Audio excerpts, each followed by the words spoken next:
Hi students, welcome to Career Goals. Myself Priyanshu Sharma. कैसे हैं आप लोग? कल का लेक्चर आई होप सबने देखा होगा, पढ़ा होगा। मैंने आपको बोला था लेक्चर को जरूर देखिए। जितने भी लोगों को लाइक कर सकते हैं लाइक कीजिए, शेयर कीजिए, चैनल को सब्सक्राइब कीजिए। ओके, तो हम यहाँ पे आपको पढ़ा रहे हैं एंथ्रोपोलॉजी, जो यूपीएससी का ऑप्शनल सब्जेक्ट है। ठीक है, तो मैं पढ़ा रही हूँ आपको physical anthropology. Okay, physical anthropology में मेरा टॉपिक है आज DNA technology and recombinant technology, जो आता है ह्यूमन जेनेटिक्स के अंदर, चैप्टर 1 9.1। Okay, let's start. कल मैंने आप सबको पीसीआर और रियल टाइम पीसीआर थोड़ा थोड़ा बताया था।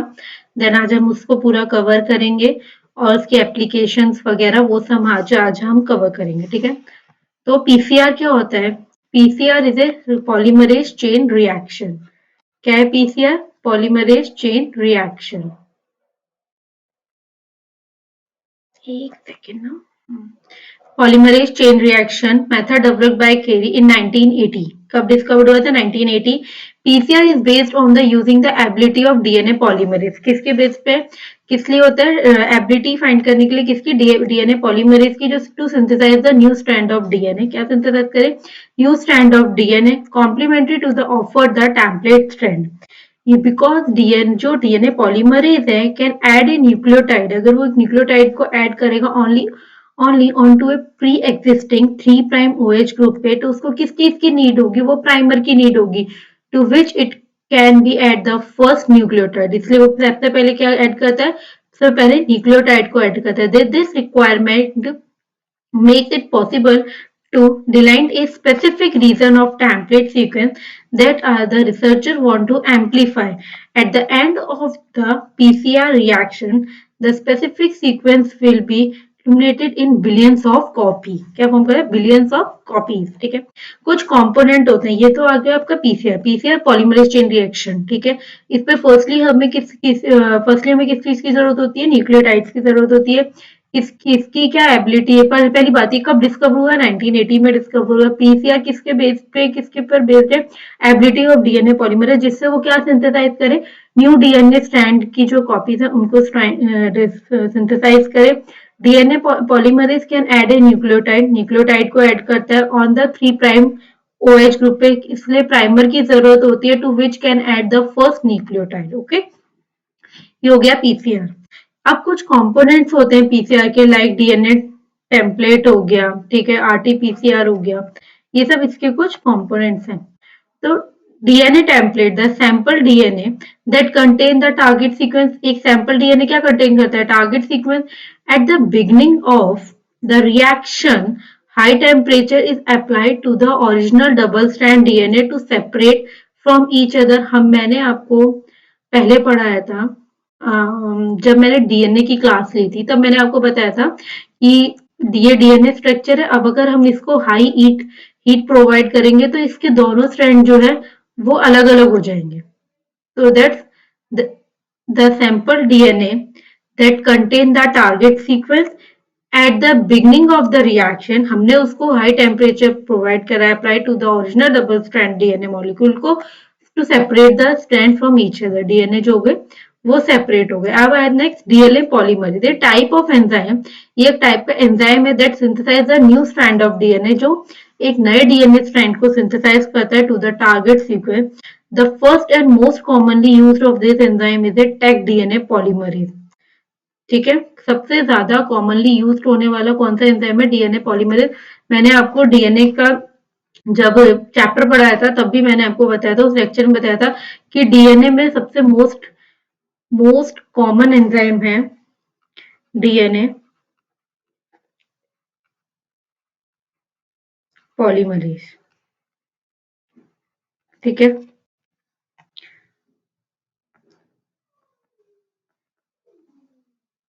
widely used because they highly peptide when a copy DNA. Although these enzymes are very different, they both have a two capabilities that make them suitable for a PCR। पहला क्या, इसके अंदर दो एक ऐसी कैपेबिलिटीज होती है जो पीसीआर रिएक्शन के लिए बहुत यूजफुल होती है। पहला, that can generate new DNA strand using A DNA template and primer. ये डीएनए स्ट्रैंड को, नए डीएनए स्ट्रैंड को जनरेट कर देता है, किसकी हेल्प से? डीएनए टेम्पलेट और डीएनए प्राइमर की हेल्प से उसको यूज करके। Second, they are heat resistant. ये क्या है? हीट रेजिस्टेंट है। First generation new strand form करता है, ठीक है। सेकेंड, हीट रेजिस्टेंट है।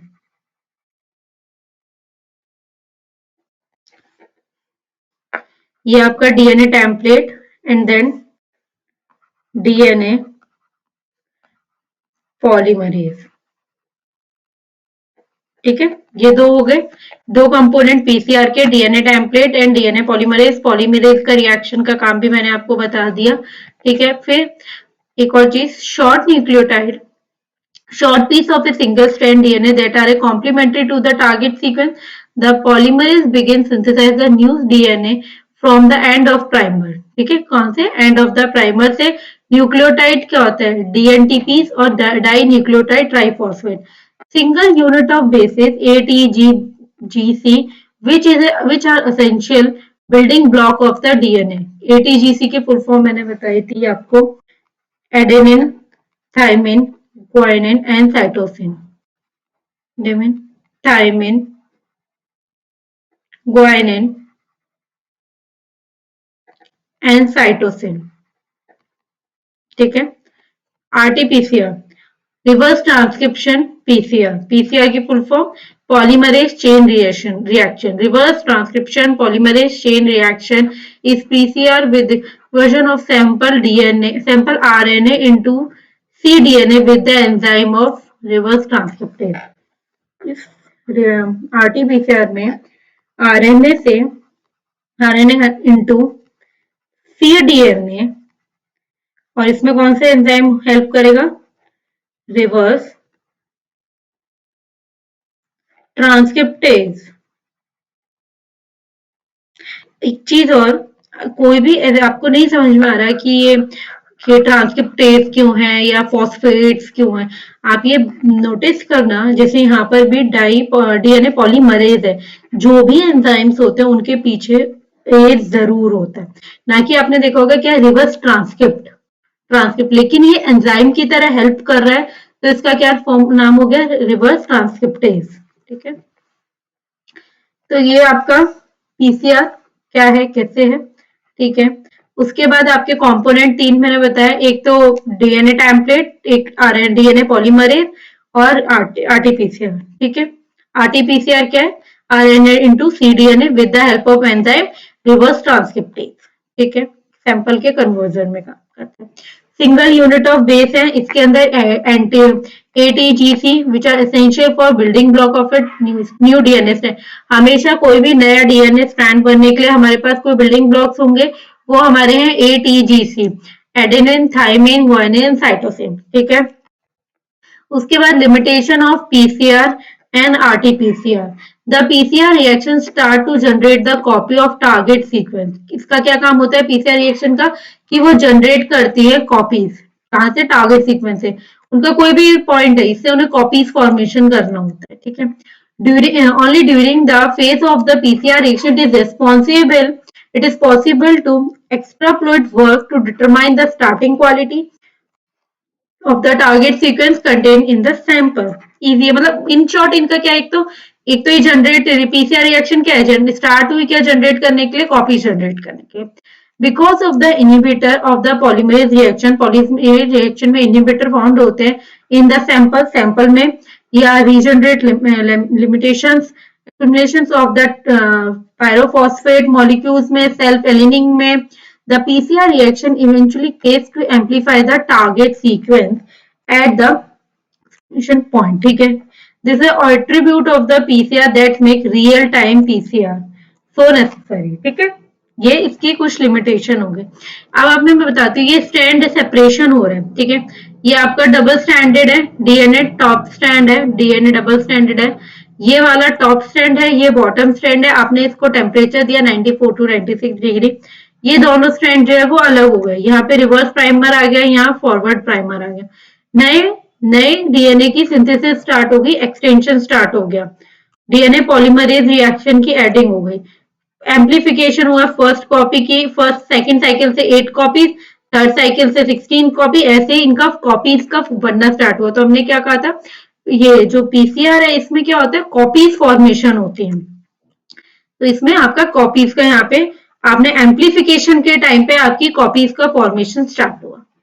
ठीक है, तो पीसीआर का हो मतलब पीसीआर की डेफिनेशन, पीसीआर क्या है, किसने डिस्कवर्ड किया, कौन से ईयर में डिस्कवर्ड हुआ ये। देन कंपोनेंट्स ऑफ पीसीआर, ठीक है, DNA template, DNA polymerase, RTPCR, इसके अंदर single unit of base of ATGC which is essential for the building block for the new DNA strand. ठीक है, लिमिटेशन आपको मैंने बता दी। देन आते हैं vector, vector cloning vehicles. Vector cloning vehicles में cloning vector can be plasmid हो सकते हैं, बैक्टीरियोफेज हो सकते हैं, वायरस हो सकते हैं, और इवन स्मॉल आर्टिफिशियल क्रोमोसोम हो सकते हैं। कौन कौन से क्लोनिंग वेक्टर है, प्लाज्मिड, जो मैं आपको कल भी मैंने अपनी क्लास में आपको प्लाज्मिड प्लाज्मिड बताया था, bacteriophage, virus, and even small artificial chromosome, fact SAC। ठीक है, most vector contain the sequence that allow that can them to be replicate।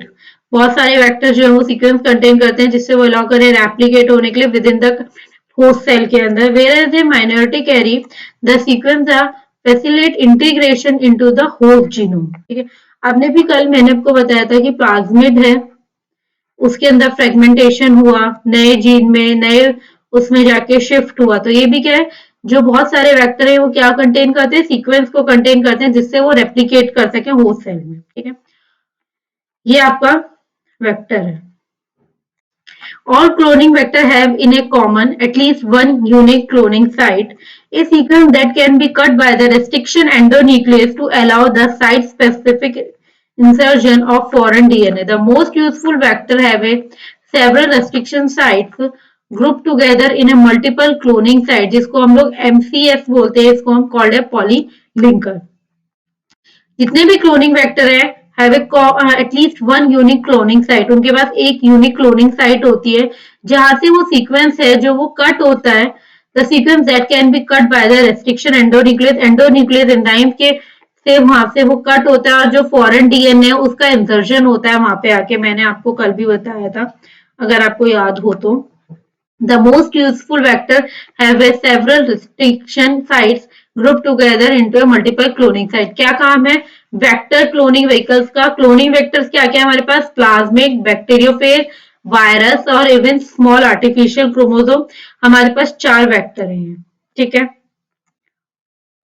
उसके बाद मोस्टली वेक्टर क्या कंटेन करते हैं, सीक्वेंस कंटेन करते हैं जिससे वो रेप्लिकेट हो सके, किसमें, होस्ट सेल में रेप्लिकेट हो सके। क्लोनिंग वेक्टर है at least one unique cloning site होगी, उसमें जो सीक्वेंस क्या है उसको वो रेस्ट्रिक्शन एंडोन्यूक्लियस की हेल्प से कट कर सके, कट करके और जो फॉरेन डीएनए उसका इंसर्जन हो सके। द मोस्ट यूजफुल वेक्टर है सेवरल रिस्ट्रिक्शन साइट। ठीक है, ये हमारा वेक्टर है। अब आते हैं टाइप ऑफ वेक्टर जो मैंने अभी आपको पहले बताए थे, कुछ क्लोनिंग वेक्टर के बोलते हैं, प्लाज्मिड होगा, बैक्टीरियोफेज होगा। ये टाइप्स ऑफ वेक्टर में plasmid vector, bacteriophage vector, virus vector, shuttle vector can replicate in either या तो prokaryotic और eukaryotic cell में। and last artificial yeast artificial vector, yeast artificial chromosome as a vector। ठीक है, तो हमारे पास क्या है, 5 टाइप के वेक्टर है जो भी हम पढ़ेंगे।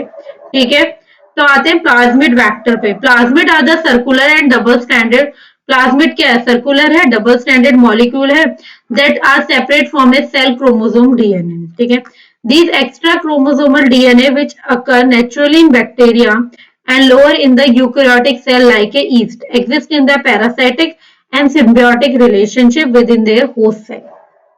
ठीक है, plasmid can replicate autonomously with in the host, host के अंदर ऑटोनोमसली रेप्लिकेट करते हैं, फ्रीक्वेंटली कैरी करते हैं gene resistance to antibiotic such as ampicillin, kanamycin. The expression of these markers genes can be used to distinguish between the host cell that carry the vector and those do not। ठीक है, पहली बात plasmid क्या है, सबसे पहले cellular है, double standard है। ठीक है। उसके बाद एक्स्ट्रा क्रोमोसोमल डीएनए है, क्या natural which naturally occur in the bacteria and lower eukaryotic cell, या तो बैक्टीरिया में होगा या यूकैरियोटिक सेल्स में होगा, फॉर एग्जांपल ईस्ट में, और वो exist in the parasitic parasitic and symbiotic relationship with their host cell. Plasmid can replicate autonomously within a host. Then they frequently carry gene को carry करता है. Expressions markers present होते हैं जैसे टेट्रासिन, एम्प्लीसिन, ठीक है, कैनामाइसिन, ये इनके अंदर एंटीबॉडीज होती है जो जीन को रजिस्ट करने के लिए हेल्प करती है, ठीक है। ये बैक्टीरिया में प्लाज्मिड है, प्लाज्मिड कैसा शो होता है, प्लाज्मिड ऐसा शो होता है। ये बैक्टीरियल क्रोमोसोम प्रेजेंट है, ये प्रॉपर बैक्टीरिया है, ये प्लाज्मिड है। प्लाज्मिड क्या है, में क्या लिखा था, प्लाज्मिड है सेलुलर डबल स्टैंड डीएनए, तो प्लाज्मिड क्या है, सेलुलर है और डबल स्टैंडर्ड डीएनए है, ठीक है। अब देखो कोई भी ये है, what if need more the plasmid, शायद मैंने आपको जब डीएनए पढ़ाया था तो मैंने बताया था उसका रेप्लिकेशन कहाँ से स्टार्ट होता है, कोई रेप्लिकेशन पॉइंट होता है, वो पॉइंट को हम लोग क्या बोलते हैं, ओरी, ORI, origin of replication से स्टार्ट कॉपिंग द डीएनए, इधर इज हियर, यहाँ से डीएनए की कॉपीज का ओरिजिन होता है। फिर if it grow selection markers present होते हैं, फिर प्रमोटर्स आके ज्वाइन करते हैं जो स्टार्ट मेकिंग आरएनए हेयर, फिर इंसर्टेड सी डीएनए और फिर cut and pass out the restriction sites, ठीक है। हमारे पास एक वेक्टर है जिसका नाम है PBR322, प्लाज्मिड वेक्टर बोलते हैं इसको, PBR322. PBR322 is one of the first versatile plasmid vector developed. It is the ancestor of many of common plasmid vector used in the biochemistry lab. पहली बात तो फर्स्ट वर्सेटाइल प्लाज्मिड वेक्टर है, ठीक है, और ये हमारा ये प्लाज्मिड वेक्टर जो है वो कहाँ यूज होता है, बायोकेमिस्ट्री लैब्स में यूज होता है। प्लाज्मिड वेक्टर PBR322 जो कंटेन करता है वो ओरिजिन ऑफ रेप्लिकेशन को, जीन को हम रूप बोलते हैं, ये इनको कैरी करता है, that help to regulate the number of copy of plasmid DNA in the cell, जो क्या काम करते हैं, सेल के अंदर प्लाज्मिड डीएनए की जो कॉपी है उनको रेगुलेशन में काम करता है, रेगुलेट करता है। There are the two marker genes, दो मार्कर जीन्स होते हैं PBR22 के पास, PBR322 कंटेन उरी, ठीक है, जीन, ये किस चीज में हेल्प करता है, नंबर ऑफ कॉपीज को रेगुलेट करने में, ठीक है, किसमें, सेल में। इसके बाद दो मार्कर जीन्स प्रेजेंट होते हैं, टू मार्कर जीन्स, एक तो एम्प्लिसिन एंड सेकेंड टेट्रासाइक्लिन, ठीक है, ये दो मार्कर प्रेजेंट होते हैं। PBR322 contain a number of unique restriction site, बहुत सारी number of unique restriction site जो होती है वो कंटेन करते हैं, लाइक देखो ये दो मार्कर प्रेजेंट है, देन ये और origin of restriction site present है, Eco R I, Hind, Eco RV, ब्लीम एच आई, ये सब अभी हम आगे पढ़ेंगे, ठीक है। ये सारे आपके आपको इसमें क्या बताया मैंने PBR322 में कि वर्सेटाइल प्लाज्मिड वेक्टर है, ठीक है। उसके बाद जो है मोस्टली जो है बायोकेमिस्ट्री लैब में वेक्टर का यूज किया जाता है, कॉमनली वही प्रेजेंट होता है। PBR32 जो 322 जो वेक्टर है वो क्या कंटेन करता है, origin of replication, this one, ठीक है, ओरिजिन ऑफ रेप्लिकेशन कंटेन करता है। देन ए जीन जिसको रूप बोलते हैं ROP, ठीक है। उसके बाद that help regulate the number of copies of plasmid DNA in the cell. इसके बाद दो मार्कर जीन्स होते हैं, एक तो एम्प्लिसिन एंड एक टेट्रासाइक्लिन, दो मार्कर जीन्स इसमें प्रेजेंट होते हैं PBR322 में, एक प्रेजेंट ये रहा और एक ये रहा, ठीक है। Then PBR322 contain a number of unique restriction sites, इसके अंदर बहुत सारी number of unique restriction sites को जो है वो कंटेन करता है, ठीक है। ये था आपका प्लाज्मिड वेक्टर, जिसमें मैंने एग्जाम्पल में जो प्लाज्मिड वेक्टर है वो है PBR322, जो मैंने इसमें आपको बताया PBR322, 322। ओके, अब आते हैं एंजाइम्स कौन कौन से यूज होते हैं। रेस्ट्रिक्शन एंडोन्यूक्लियस जिसको हम आर ई लिखते हैं, डीएनए लाइगेज जो लाइगेशन में मतलब ज्वाइनिंग के टाइम पे हेल्प करता है, reverse transcriptase RNA into cDNA के टाइम पे रिवर्स ट्रांसक्रिप्टेज की जरूरत होती है, DNA polymerase, DNA pol and nucleus and last है terminal transferase. Restriction enzyme and DNA ligase allow the insertion of DNA. क्या रिस्ट्रिक्शन एंजाइम्स में restriction enzyme and DNA ligase allow the insertion of DNA fragment into cloning factor। किसके अंदर? Cloning factor के insertion में काम करते हैं। ठीक है, ये प्लाज्मिड का यहाँ पे हमने कट लगाया, देन ये अपना टारगेट जीएनए ये आके इससे ज्वाइन करेगा, जो मैंने आपको पहले भी बताया था कि कोई भी प्लाज्मिड के अंदर कट होता है देन वो आके नेक्स्ट जो भी आपके पास फ्रेगमेंट में डिवाइड होता है फिर वो आगे जाके ज्वाइन कर देता है। The restriction enzyme cut DNA chain at a specific location. एक स्पेसिफिक लोकेशन पे आके रेस्ट्रिक्शन एंजाइम जो है वो कट लगाएगा डीएनए पे। Restriction enzyme are the endonuclease produce by the bacteria. Endonuclease enzyme था रेस्ट्रिक्शन एंजाइम, जो मैं आपको पहले बता चुकी हूँ कहाँ प्रोड्यूस हुआ है, बैक्टीरिया में। The typically recognized specifically 4 to 8 BH 4 to 8 BP sequence called the restriction sites। They have a cleave the both DNA strand at the site। ये दोनों DNA strand को cleave करता है। Restriction site commonly are the short sequence, that is the restriction site sequence is the same each and DNA strand who reaches the 5 prime to 3 prime। Okay, so firstly restriction enzyme are the endonuclease, कहाँ पे produce होते हैं? Bye the bacteria. Specific sequence क्या है? 4 to 8 BP. ठीक है, इस 4 to 8 BP जो सीक्वेंस है उसको हम क्या बोलेंगे? रिस्ट्रिक्शन साइट, जो दोनों डीएनए स्ट्रैंड में वो डीएनए स्ट्रैंड के साइड पे कट करेगा। दे क्लीव द वो DNA strand at the side. ठीक है, restriction site commonly are the short होगी and that is the restriction site sequence क्या होगी? 5 प्राइम टू 3 प्राइम। हम उस डीएनए स्ट्रैंड को कैसे रीड करेंगे? 5 prime to 3 prime. Okay, restriction enzyme ये था। रेस्ट्रिक्शन एंजाइम कट कैसे करेगा? अब आता है restriction enzyme. Restrictions enzyme are named after the bacterium from which they are isolated. For example, E. coli. For example, मेरा पॉइंटर कहाँ गया? ये रहा। For example, E. coli and BMHI bacillus। ठीक है, ये एग्जाम्पल है। अब ये आपने यहाँ पे देखे थे E. coli and BMHI। The first three letters in the restriction enzyme name consist of the first letter of the gene। किसको first letter किसका होगा? जीन का। and first two letter of species। तो ये क्या है? जीन है। ये क्या है? जीन है ई। और CO क्या है? ये क्या है? स्पीशीज है। ठीक है, these may be followed by the strain designation R are a numeral number, I to indicate the order of discovery। R क्या है? Numeral number. Roman number R है रोमन नंबर नहीं, R is a strain.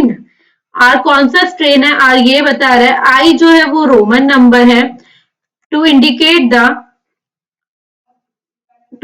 The order of a discovery like eco.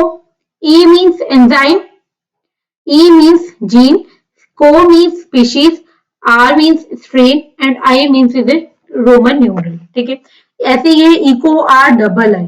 ठीक है, ये आपका कि हम कैसे किसी भी एंजाइम को कैसे इंडिकेट करते हैं, हमने किस बेसिस पे उसके लेटर्स का नाम रखा है वो हमने बताया। तो first of all restriction enzyme name after the bacterium, they can isolate from which they are isolate. For example Eco R आई,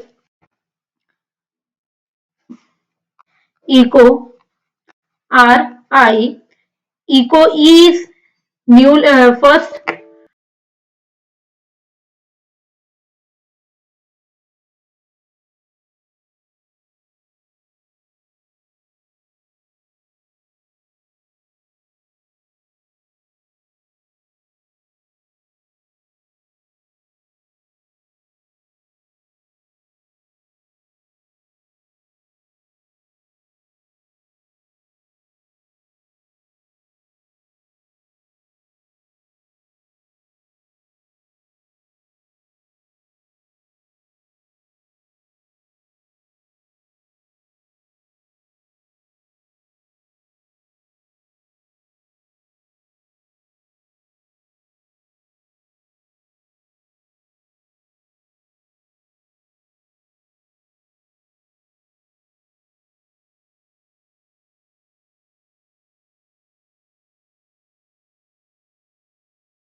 मैं क्लास ले रही थी, लेते लैपटॉप बंद हो गया। हाँ, अब मेरी क्लास पॉज हो गई होगी, या तो मैं क्या करूं फिर?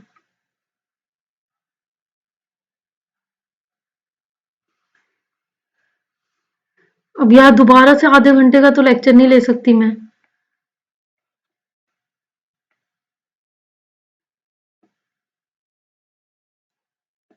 क्या हो सकता, एक ही दिन में पार्ट 1 पार्ट 2 अपलोड करेंगे? ठीक है। मेरा दिमाग ही काम नहीं कर रहा कि इसको मैं चार्जिंग पे लगा देती हूँ। अरे मैंने देखा था तो एक सेकंड।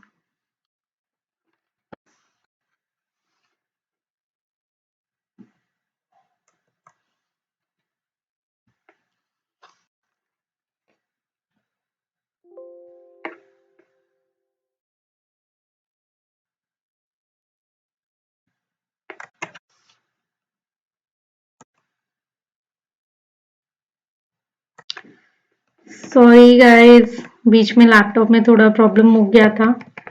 Sorry sorry sorry. हम लोग कहाँ थे?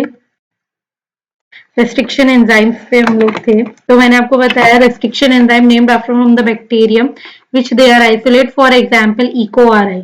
फर्स्ट लेटर होता है, first three letter in the restriction enzyme name consist of the first three letter of enzyme is E.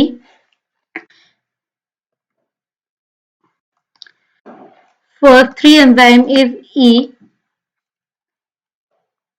and the first two letter of the species is CO. तो आप follow कर सकते हैं इसको, आप देख सकते हैं जैसे इको RI, ठीक है। E is a gene, Co is a letter of species, R is a strain. These may be followed by the strain designation. R is a Roman numeral और I is a discovery, ठीक है। जैसे Eco RI, Eco R double है, okay. ये था blunt end और sticky ends होते हैं, जो मैंने आपको कल बताए थे कि जब हमने डीएनए लाइगेशन पढ़ा था, ये हमारे ब्लड एंड थे, ब्लंट, और यहाँ पे स्टिकी एंड प्रेजेंट थे। फिर हमने लाइगेशन का प्रोसेस किया, मतलब लाइगेज एंजाइम्स की हेल्प से। लाइगेज मतलब क्या होता है? ज्वाइनिंग। देन हमने इन डीएनए स्ट्रैंड्स को ज्वाइन कराया, ठीक है। तो each enzyme recognize and cleave a specific DNA strand sequence that is 4 to 7 BP long, ठीक है। These DNA cut result in the blunt end और in overlapping sticking end. Blunt overlapping sticking end, overlapping को भी sticking end बोलते हैं। For example BMHI, और blood and का example है HPI first, depending on the mechanism used by the enzyme. Sticky end are they particularly useful in constructing a hybrid acramic DNA? किस लिए help होता है? जब हम हाइब्रिड का कंस्ट्रक्शन करते हैं तब, या जब हम डीएनए मॉलिक्यूल्स में हेल्प करते हैं तब। तो ईच, तो ब्लड एंड और स्टिकी एंड में each enzyme recognize a specific, cleave a specific double strand DNA sequence. Specific DNA double strand DNA sequence को क्लीव करेगा, मतलब कट करेगा, that is 4 to 7 BP long, ठीक है। जो डीएनए कट होगा उसका क्या रिजल्ट आएगा? एक तो ब्लड एंड आएगा जिसको HPA फर्स्ट बोलते हैं, और एक स्टिकी एंड होगा जिसको ओवरलैपिंग स्ट्रैंड भी बोलते हैं, जिसमें एग्जांपल BAMHI, जो डिपेंड करता है depending on the mechanism use by the enzyme. Enzyme के यूज के बाद जो भी मैकेनिज्म होता है उस पर डिपेंड करता है। Sticky end are the particularly useful in construction hybrid. Sticking end किस में यूजफुल है? कंस्ट्रक्शन ऑफ हाइब्रिड में। Result of the restriction endonuclease digestion. Digestion with a restriction endonuclease can result in the formation of a DNA fragment with sticky or cohesive end or a blunt end. B. This is an important consideration in a devising cloning strategy. Digestion में क्या होता है? ये आपका DNA stand है, ये recognition part है और ये क्लीवेज है, ठीक है। यहाँ पे EcoR1 एंजाइम है, यहाँ पे EcoR1, ठीक है। क्लीवेज की हेल्प से हमने स्टिकिंग एंड को क्या है? अलग किया। ये स्टिकी एंड और ये स्टिकी एंड जो है वो अलग अलग हो गए, ये दोनों क्या है? स्टिकी एंड्स हो गए। तो डाइजेशन विद द रेस्ट्रिक्शन एंडोन्यूक्लियर किसकी हेल्प से होगा? रेस्ट्रिक्शन एंडोन्यूक्लियर। क्या रिजल्ट आएगा? In the formation of DNA fragment, DNA fragment के फॉर्मेशन के टाइम पे विद ए स्टिकिंग एंड और ए ब्लड, ठीक है। Inserting DNA fragment into vector, vector के अंदर हमने डीएनए स्ट्रैंड को जो है इंसर्ट किया। DNA fragment with either sticky end or a blunt end can be inserted into vector DNA with the aid of the DNA ligase. हम किसकी help से जो DNA फ्रेगमेंट है with either sticky end or a blunt end can be inserted, हम उसको vector DNA के अंदर insert करेंगे किसकी हेल्प से, डीएनए लाइगेज की हेल्प से.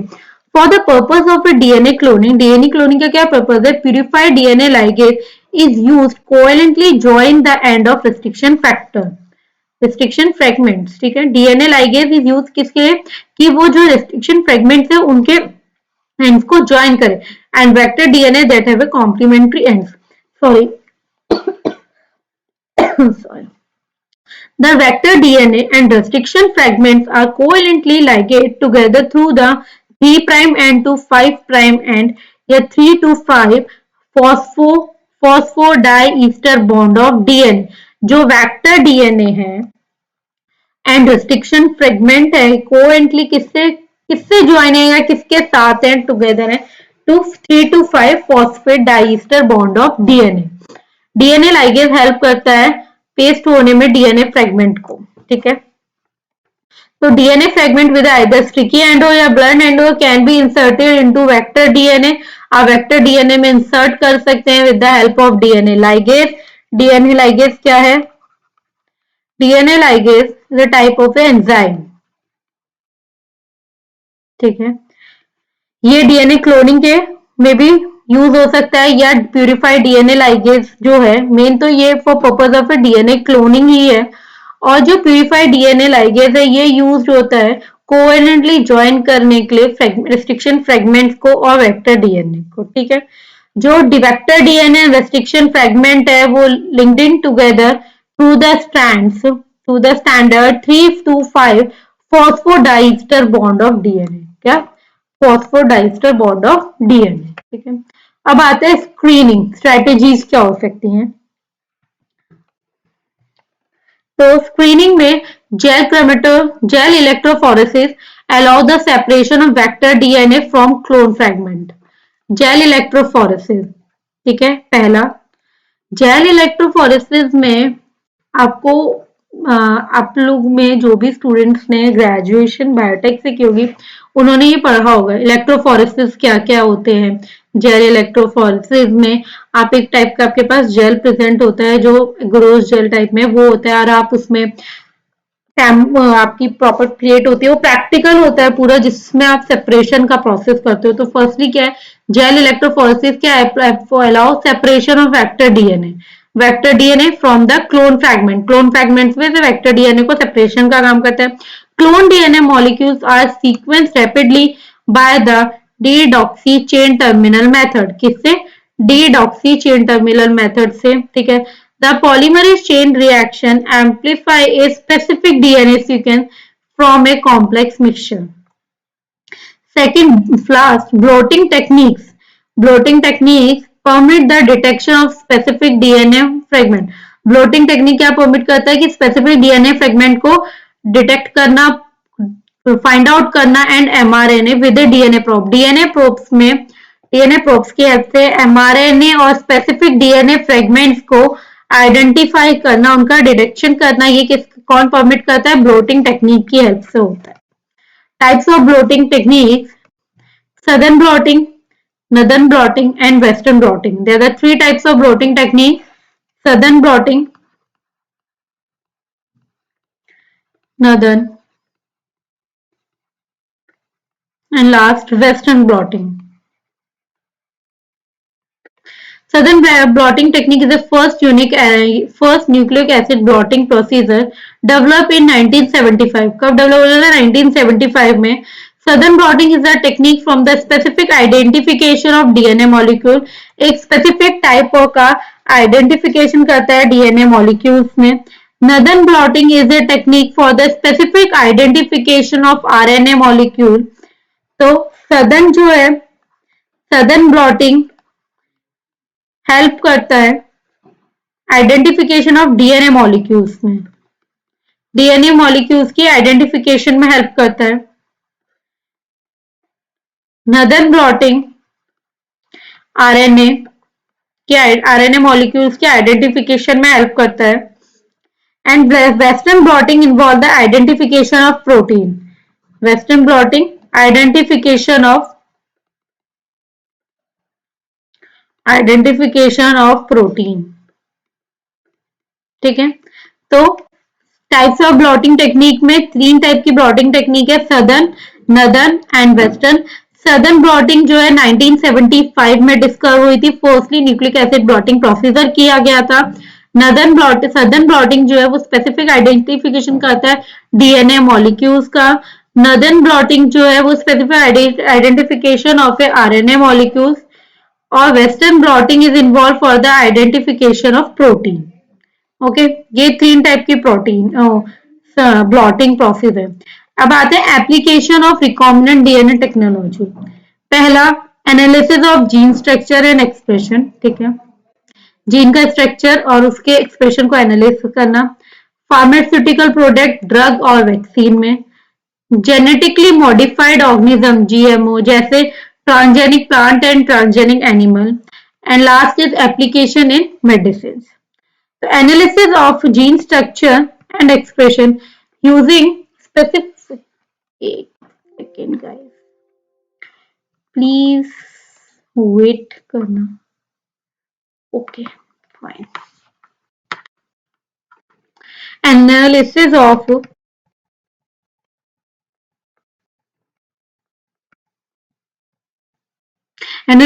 gene structure and expression using specified recombinant DNA technology.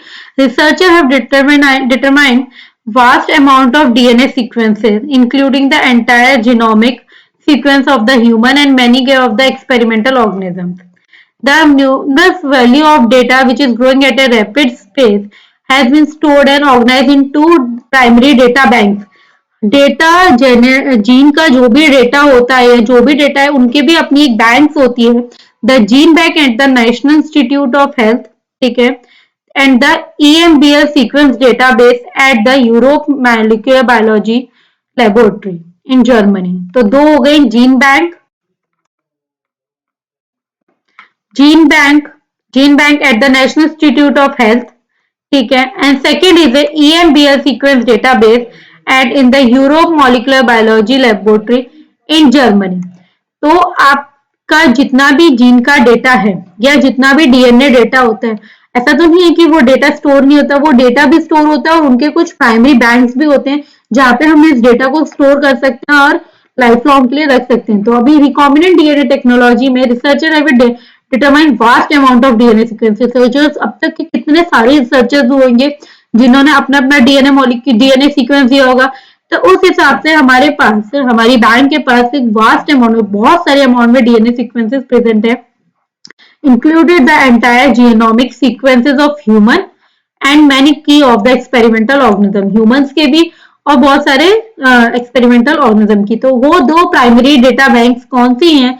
एक तो जीन बैंक जो national institute of health, and second EMBL sequence database at the Europe molecular biology laboratory in Germany.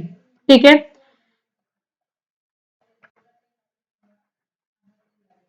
ठीक है, उसके बाद आता है फार्मास्यूटिकल प्रोडक्ट्स, जैसे ड्रग्स हुआ, वैक्सीन हुआ।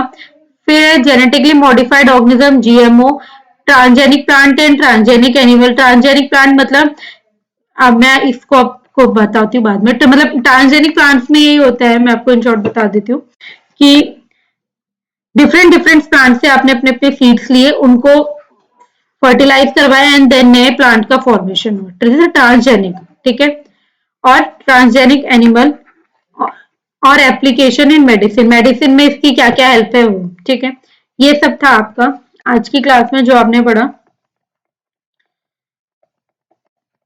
पहले आपको मैंने पीसीआर बता दिया, उसके बाद कंपोनेंट्स, क्योंकि उसमें आप याद रखना डीएनए टेम्पलेट, पॉलीमरेज, आरटीपीसीआर, डीएनटीपी मतलब डाई ऑक्सी न्यूक्लियोटाइड ट्राइफॉस्फेट।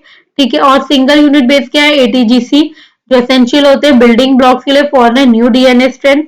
फिर लिमिटेशन, आरटीपीसीआर भी अगर वेक्टर क्लोनिंग में plasmid, bacteriophage, virus and even the small artificial chromosomes. ठीक है, टाइप्स ऑफ वेक्टर में plasmid vector, bacteriophage vector, virus vector, shuttle vector. Shuttle vector can replicate prokaryotic और eukaryotic cells में, and each artificial chromosome as a vector use करते हैं। Plasmid vector हो गया। PBR 322 ये प्लाज्मिड वेक्टर का example है, जो फर्स्टाइल प्लाज्मिड वेक्टर है। ठीक है, बायोकेमिस्ट्री लैब में सबसे पहले हमने PBR 332 को बायोकेमिस्ट्री लैब में यूज किया था। इसके अंदर क्या कंटेन करता है? ओरी कंटेन करता है ओरिजिन ऑफ रेप्लिकेशन, एक जीन जिसको हम ROP बोलते हैं, रोप। वो क्या हेल्प करता है? हमारे DNA प्लाज्मिड के अंदर नंबर ऑफ कॉपीज का फॉर्मेशन, सेल के अंदर नंबर ऑफ कॉपीज फॉर्मेशन में हेल्प करता है। दो मार्कर्स होते हैं, एम्प्लीसिन एंड टेट्रासेलिन। ये दो मार्कर जो होते हैं वो PBR 322 में बहुत यूज होते हैं। PBR 322 के बाद अपनी रेस्ट्रिक्शन साइट्स प्रेजेंट होती है। एंजाइम, चीज मैंने आपको पहले बताया था, जिस भी में पीछे एज लिखा हो, restriction endonuclease, ligase, transcriptase, polymerase, nucleus and terminal transfer, ये सारे एंजाइम जिसके पीछे एज लिखा है मीन्स वो सब एंजाइम है। ठीक है, तो जो restriction enzyme and DNA ligase allow the insertion of DNA fragment into cloning vector। आपको इंसर्शन बन दिया, restriction enzyme blood and sticky ends पता चल गया। ब्लड एंड में स्टिकी एंड्स में BAMHI और ब्लड एंड में HPA फर्स्ट। ये दो एंजाइम्स के एग्जांपल है ब्लड एंड स्टिकी एंड्स के। Blotting technique southern, northern and western. Southern किसके लिए होती है? डीएनए के आइडेंटिफिकेशन के डीएनए मॉलिक्यूल्स के लिए। नदर्न जो है आरएनए मॉलिक्यूल्स के लिए। वेस्टर्न जो है वो प्रोटीन्स के लिए। एप्लीकेशन में analysis of DNA structure and expression. Pharmaceutical products में जैसे ड्रग्स और वैक्सीन में इसका क्या क्या यूज होता है। जेनेटिकली मॉडिफाइड ऑर्गेनिज्म GMO जैसे transgenic plant and transgenic animal. And application in medicine. ठीक है, एनालिसिस ऑफ जीन स्ट्रक्चर और एक्सप्रेशन में मैंने आपको बताया कि ये हमारे साइंटिस्ट ने जितनी भी डीएनए टेक्निक की है, रिसर्चर्स जो है उन्होंने वास्ट अमाउंट में डीएनए सीक्वेंस जो है वो डिटरमाइन किया है, क्योंकि उन्होंने ह्यूमंस के ऊपर या अदर एक्सपेरिमेंटल ऑर्गेनिजम्स के ऊपर वर्क किया। तो उनके पास एक वास्ट अमाउंट में डीएनए सीक्वेंस है, जिनके हमारे पास दो एक बैंक्स हैं, प्राइमरी डेटा बैंक जिसको हम बोलते हैं। एक तो जेन बैंक जो नेशनल इंस्टीट्यूट ऑफ हेल्थ, और second EMBL sequence database at the Europe molecular biological lab in Germany. अब ये हम पढ़ रहे थे अब ह्यूमन जेनेटिक्स। ठीक है, मेथड एंड एप्लीकेशंस पढ़ लिए। अब हम कल की क्लास में method for study of genetic principle in human kind, human family study जैसे पेडिग्री एनालिसिस, कल की क्लास में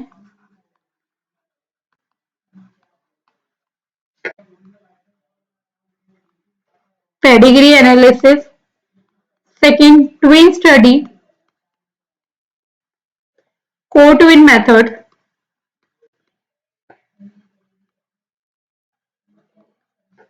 and cytogenetic method, chromosomal and karyotype analysis and biomolecule method and immunological method। immunological method में फिर से आप blotting process पढ़ेंगे।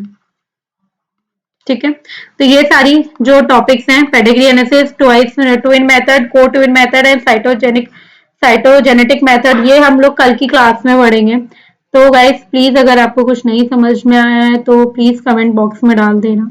ठीक है, प्लीज इस वीडियो को लाइक करें, शेयर करें एंड अपनी जो भी आपके क्वेरीज हैं उनको कमेंट करें।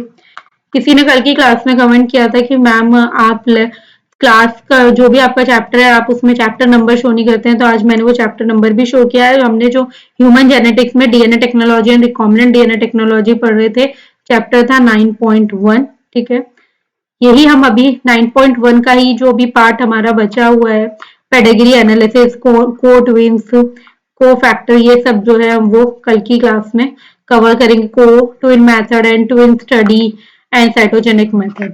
ठीक है, चलिए प्लीज लाइक करना, शेयर करना एंड कमेंट करना और सब्सक्राइब करना चैनल को। Thanks for watching this video. Please आप आगे भी इसको शेयर करते रहिए। Thank you guys, bye.